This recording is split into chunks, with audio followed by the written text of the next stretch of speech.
I think you're going to love this next presentation.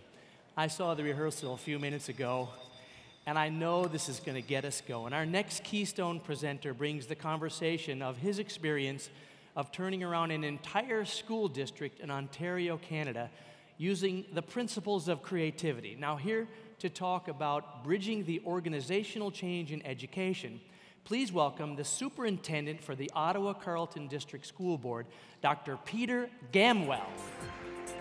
Good afternoon. Good afternoon, everybody. Oh, come on, curb your enthusiasm, eh? Good afternoon, everybody.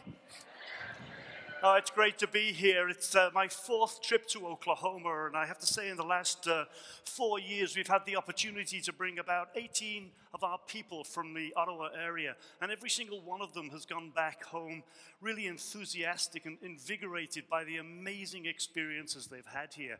I want to start out by saying a really sincere thank you to Oklahoma Creativity, to the state of Oklahoma, and most of all, you know, to this wonderful lady, Susan McCalmont, who's been the amazing driving force behind this. Let's give her a round of applause.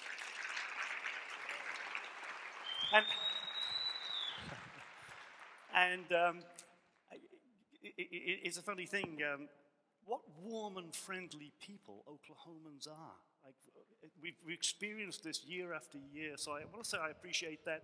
But before you start applauding that, I had a bit of an experience yesterday. Yeah, there's another shoe to drop here. I get nervous for these events, you know. I don't do that well. Yeah, I do quite a few of them, but it doesn't matter. You still get nervous. So I go for a haircut before I do them, the day before. So I went yesterday and went to the same hairdressers that I went to last year, and it was the same girl. She said, "Oh, hello, it's Peter, isn't it?" Oh, I said, "Oh, thank you," because I'm getting old and I sometimes forget who I am. So she said, "It's nice to see you again." I said, "It's lovely to be here." She said, "You look very tense." I said, "I am tense." She said, "Why are you tense?" I said, "Because I'm giving a presentation tomorrow, and lots of very bright people, you know, intellectually stimulating, and Bart. But anyway, and I had to say that. He's going to get me after. But where was I going with this? So she said, "Well, what can I do for you?" I said, "Well, do me a favor. Just make me look beautiful." Do you know what she said to me? She said, "Peter, I got a comb, not a wand." We've been on a fascinating journey for the last 8 years in Ottawa-Carleton, a journey to imbue our learning organization, our learning family as we think of it, with a real spirit of imagination, creativity, innovation, founded on the joy, the passion, the seriousness, the playfulness, but most of all, the personalization of learning.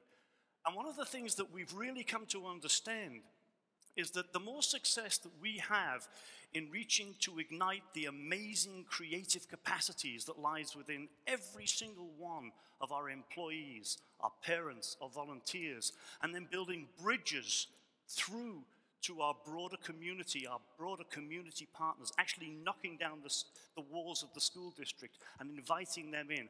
The more we can harness all of those amazing creative capacities, the more chance we've got of reaching and teaching all of the students in our care.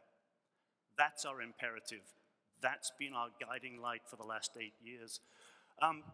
If you like, it's sort of the modern manifestation of the idea that it takes a village to raise a child. But we live in a real age of complexity, don't we? And it's very difficult for people.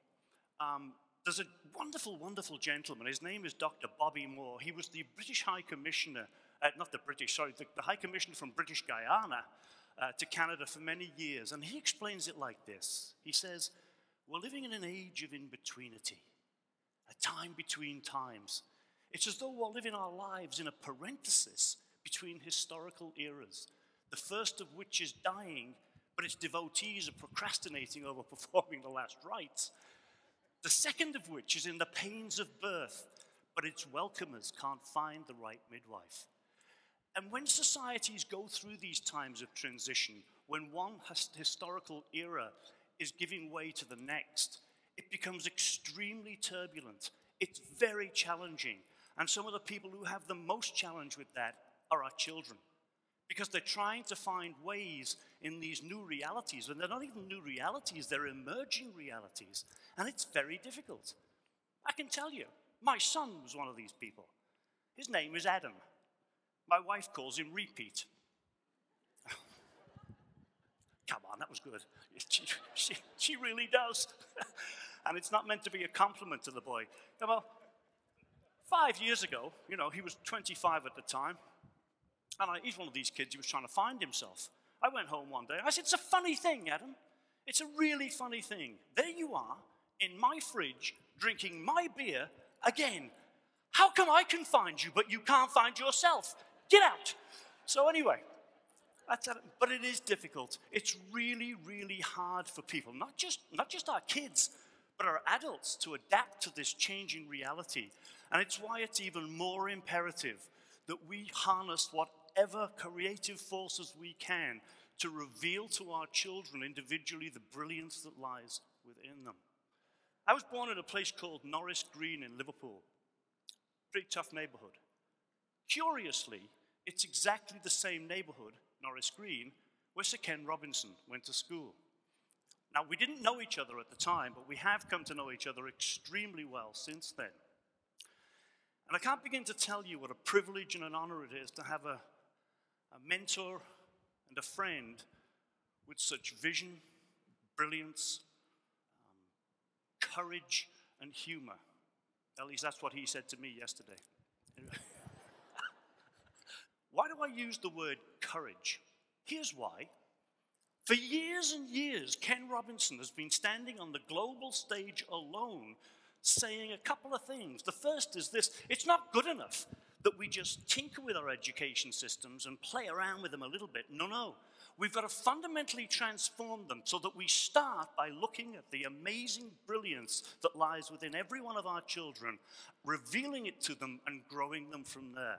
And then he goes a stage further, and he says, just because just about every educational organization in the world starts with the idea that there's a league table of intelligences with mathematics and language at the top, the arts at the bottom, and the rest of the subjects in the middle, doesn't mean they're right. That takes incredible courage. And what he's done for many of us, he certainly did it for me many years ago, was to give me a framework of possibility thinking about alternate ways of moving forward. So if Sir Ken has given us that framework of possibility thinking in other ways, this gentleman, I think, provides us with the imperative for the personalization of learning. Who is he? Don't all shout at once. It is. Thank you very much indeed. Who has said that? What's your name, please? Hello, Sean. Congratulations. You get to eat dinner with Bart Connor later on. That's your prize.